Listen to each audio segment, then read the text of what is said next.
How y'all doing?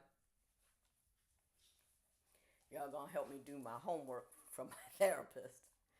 She told me that I was supposed to do stuff that was fun. And she said, "What do you really enjoy doing?" And I said, I enjoy answering people's questions. And said, "Do you take time to do that?" And I said, "I do sometimes." But she shouldn't have said, "Don't do it sometimes. Do it all the time."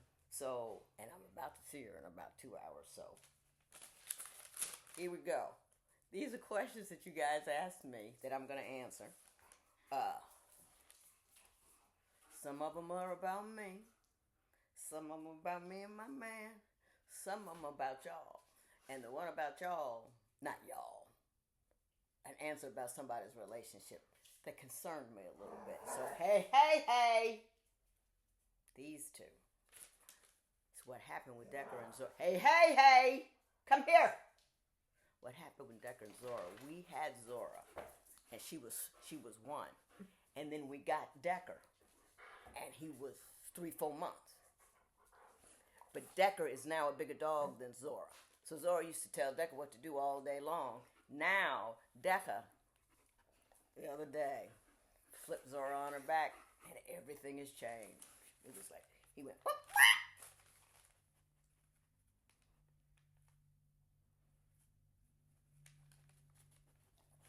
Oh, didn't want to kiss.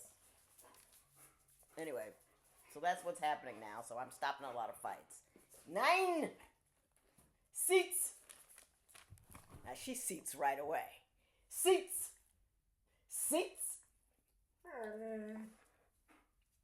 Hard-headed, but he got there. Anyhow, okay, y'all can go now. The first question I want to answer is from Tamika Roberts 3060. And she wanted to know what happened with the argument in the bathroom. I remember in my previous video I talked about my husband and I arguing in the bathroom. That jumped off the 18 months of, oh my goodness gracious. And the argument in the bathroom was about the lawn. We had moved out to Phoenix from Cleveland. And if you don't stop that, I can't turn off my messages for mail. And beep, beep. But anyway, everything, it was stressful. I was working 2 jobs out here. I flew out here by myself. It was a hot mess. He was alone at home when the house in Cleveland had no furniture in because I had moved the furniture out with me and I was putting the house together. And we were just both too through. And he was coming out of the shower and he said something about getting the lawn done. And I said, I'll do the lawn because I had spent a lot of money. It was right during 2000, right before the market was crashing for real estate. So I was carrying 3 mortgages because it was a lot. And I said, yeah, I'm gonna pay to get the lawn done, but I need new money first. And it's not like I didn't have money, but I'm cheap and I'm scared all the time. So I said, that to me is not a necessary expenditure. And I've been just spending. I was emotionally, that's a bad spot for a chick like me. A lot of I'll go with no income. It has nothing to do with how much money I have, and it's how not safe I feel most of the time. So I said, yeah, no problem. We can do that. I said, but I got to wait till my first new paycheck because I have pots of money. And once I put something in a pot of money, like over here for investments, it's like I don't have it. That's what my father taught me. It's a very good lesson. Just pretend it's not there. And so it can make money for you while you. But anyway, I said, just wait a couple of weeks for my first paycheck. And he furrowed his brow. And that's when I was tired of it. And I was tired, and I was trying to keep it together, and I knew it was a lot going on, and I just blew up. And I had spent all the time that we were moving, I was trying to make it as comfortable for him as possible because they were moving. He was moving for me. He was leaving his family. He was leaving a place he'd been here for 60 years. He was leaving his business, and I was trying to be just uber accommodating. And he was uber angry and I was uber accommodating, so he thought I was the uber problem. And he furrowed his brow like, you gonna tell me no? And I turned around and I told him everything I had meant to tell him for the last year that I didn't tell him because I knew we were under pressure. Just lit him up. And he was looking at me like, who is this chick? But it was a good argument to have because I had been giving him the false okay for a long time, just trying to make everything right for him, make everything right for him. That's not what he wanted. And that wasn't good for me either. You have to take care of yourself too. But we figured it out. But that's what the bathroom argument. Nothing but everything. A little bit of nothing can lead you to the everything that ain't going on. And that's exactly what we did. Now, correspondingly, Cora Lee 7801 said, wasn't there a video where I said we did not argue? No. There's a video said where we learned how not to argue, and the best discussions, the things we used to argue about, became easier to talk about because we were using the processes and procedures that we learned: timing, tone, and topic, and long pauses and thoughtful thoughts convey information and not frustration. So, yeah, after a while, last 5 years, we could have a 3-line, you, but I, yeah, okay. Because we done already had all the arguments and we've done it and we were shortcutting and it was this, that, and the other thing. But no, I never said that. For always claimed, I never claimed the marriage was perfect. It was a ride. It was perfectly suited for the two of us. Because by year, last 10 years was just.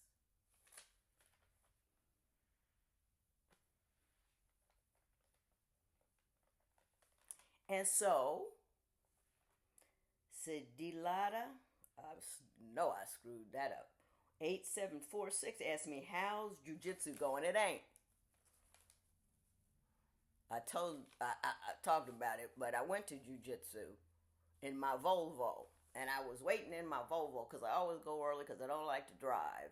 And the gym wasn't open yet. And as I'm sitting there in my Volvo, all these F-150 or whatever trucks, they were pulling up. Just dudes in their 20s and 30s piling out.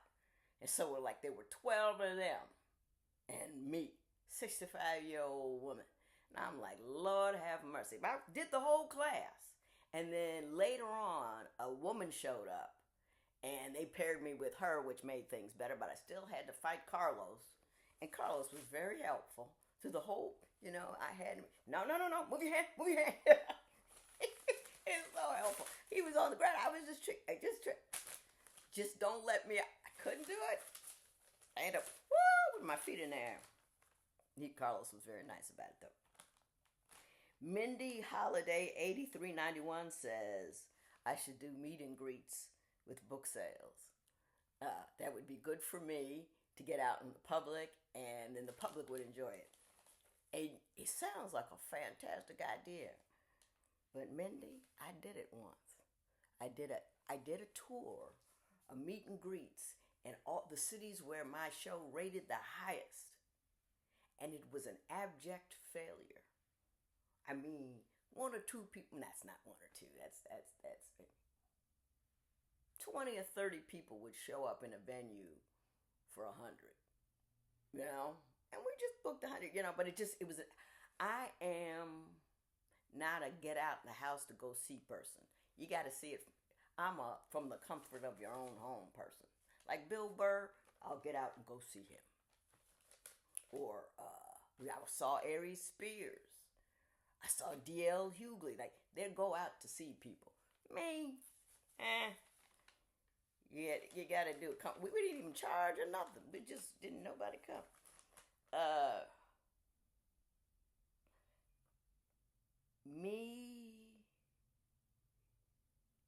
Miko's motivational messages asked me I should do a relationship show for women.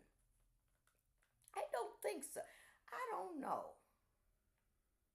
I guess I could, but I don't know. I suppose I could, but I don't know how it would work. Having said that, I will say this. I do have a relationship question from a woman that I really want to share with you because I think it's important. I'm not going to say her name.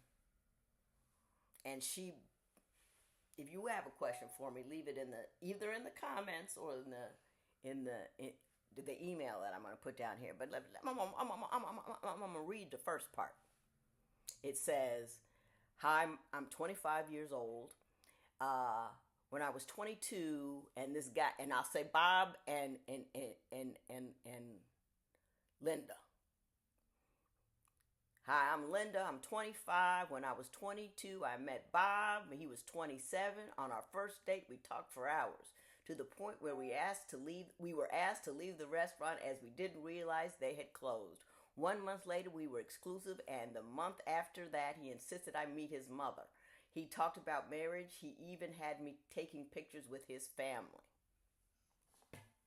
Isn't that wonderful? It is. But let me tell you why that is so misleading. I'll say this. When you have an experience like that it's like woof in the beginning, what we do is, especially women, we tend to believe the fairy tale. You know, that he's the one. Whoosh. He's my soulmate. Because it feels so real and so strong. How could this be wrong? And whatever goes wrong after that, we still look at that like, yeah, but this is what it is. And so these other things we're doing is just hiccups because he's the one. And I always used to say on divorce court, and I still feel like it today, the first guy who ever flipped and they wrote on a story and they lived happily ever after, I want to dig him up and smack him. Because we believe that stuff and it's not true. So we start to chase that feeling because we think it's unique. Then she goes on to say, 7 months in the relationship, he lost his job, and he started having financial issues, and he got a little crusty. Now, first of all, that's understandable. You lose your job, you get upset, and especially for men who define themselves much more by what they do than not always, but just what they're doing is very, very important to them. And he lost his job and he got cranked. Now, nothing wrong with that. But that's a sign that says, not a sign that says, it's something that demonstrates something I always ask is you got to see everybody at least in all seasons when they're sick, they're tired, they don't lost their job, because that's who I can be terrific all day long if everything's going my way, but when things aren't going my way, you gotta see what kind of chick I am to want to know if you want to be in the house with me when things ain't going my way. So that's a beautiful thing that I noted that and I noted why it happened. All right, I'm still talking. About a year later, he stopped returning my phone calls and texts. And 3 weeks went by and he finally texted me and said, bye. It's over. Now, for me, it would be over. When you say you don't want me, I believe it. Now, I had one guy who told me he didn't want me, not directly, but indirectly, and I didn't hear him, and I'm still embarrassed. I made one phone call, maybe 2 phone calls too many before my dumb behind, but I had to talk to my mother about it. She said, I ain't interested. Won't make no more phone calls like that. I was like, ooh, you're right. Oh, still mad about that extra 2 phone calls to this day. She says she accepted his decision and she wanted to move on. Then every month after that, he would watch my social media, then send me paragraphs and paragraphs apologizing for his actions and spoke positive things to me, some of which he never said while in a relationship. This continued through January, and I finally asked him to stop as I could no longer take it. seriously since there wasn't any action behind his words. 2 months later, he still watches my social media, likes my posts. He says he would die for me in one of those paragraphs, but seems to believe there is a better man out there for me and being cold and mean. And my question is, how do I know if this is just an obstacle for us or if there are mind games being played and I should continue to ignore him and live my life?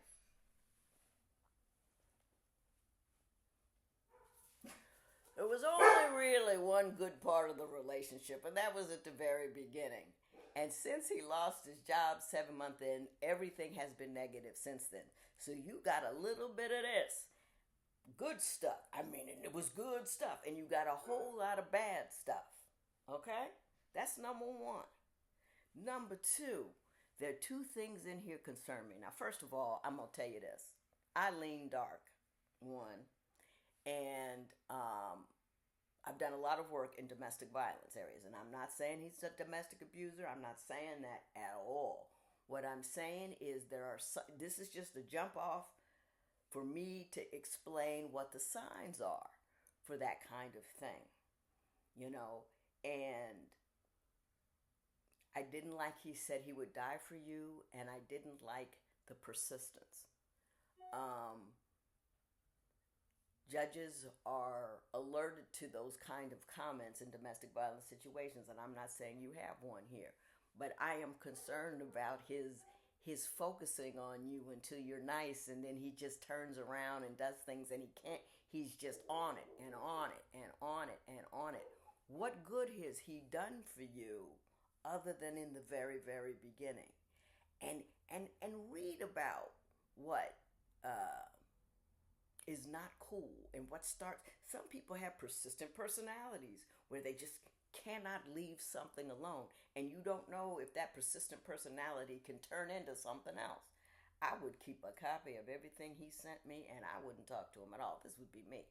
If you were my daughter, I would tell you, let that sucker go. Now, I can't tell you how to live, but I can tell you the signs to look out for. I mean, any more mention of, somebody not making it, or I can't live without you, or following you, or he keeps running after till you do something, and then it's all very. I can't say she want to know if it was mind games. I'm not gonna say that. It just sounds like somebody who is immature and is not a positive influence on your life. That is my mommy take to a daughter 10-cent opinion. But you should always keep an eye out for those subtle signs that you've got somebody with a persistent personality there that might not be, I don't know. But you have to be aware and stop chasing a little bit of good, no matter how good it is, when you get nothing but negative over here. You know what I mean? You got to balance it out. Maybe take a piece of paper and write all the good things that happen in this relationship and all the bad things. And then you got to put times at beginning, you know what I mean? And you can tell and you can watch and you can see. But don't chase that initial feeling, because half of that is just hormones anyway. Your oxytocin talking here is vasopressin. It's all exciting. And listen, I can appear rational, calm, cool, and collected on a number of dates. You will never see my anxious side. I really should stop wearing eyeshadow. I never get it right. I could just be, you know what I mean? And then you run into the rest of me. And it was like, I remember on the Breakfast Club once I said, I was always so nervous and stuff. And he said, well, why did Big E marry you? If you were just so much trouble. And I said, well, I think that I was good looking enough back in the day that he was ready to overlook it. And then he started to like me in general, and then he just had to take it with the rest of me. As I always say, dating is when they ignore your weird. Marriage is when they decide to ride your weird with you. And he rode my weird with me.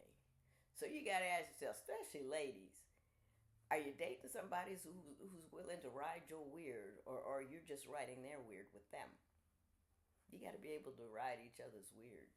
And you don't need permission to leave people. You need to make a decision about is he a net positive or a net negative?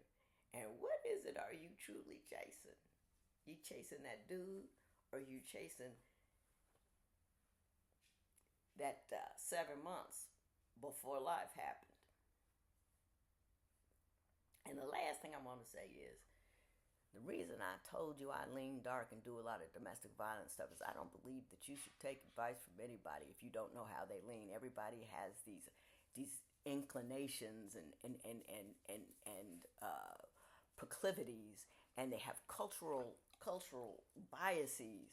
And if people don't tell you what they are, because when I wrote my book, Dear Sonali, the whole first chapter is, this is how I lean, because some of what I believe is based on what I've seen, and I've seen things that you haven't seen, but then again, you've seen things I haven't seen. So if you know how I lean, you can take my advice with several grains of salt as necessary, depending on the topic. So there you go. And I can tell my therapist I did what I wanted to do, which was answer questions. Dr. Zora got through it without much drama. So y'all have a great day. Oh, one more thing. Somebody keeps saying, turn up the volume. And it's the same person every time. So I'm beginning to believe they need to turn up their volume. However, since I'm technically not that good, if it is a problem on my end, could you please let me know in the comments? And if you want to do this all the time, subscribe. I might do lives, and have live answering questions or something for people who are subscribed. That might be fun. I don't know. I got to find something to do. So, hanging out with you is okay. Better than okay. All right, Dak.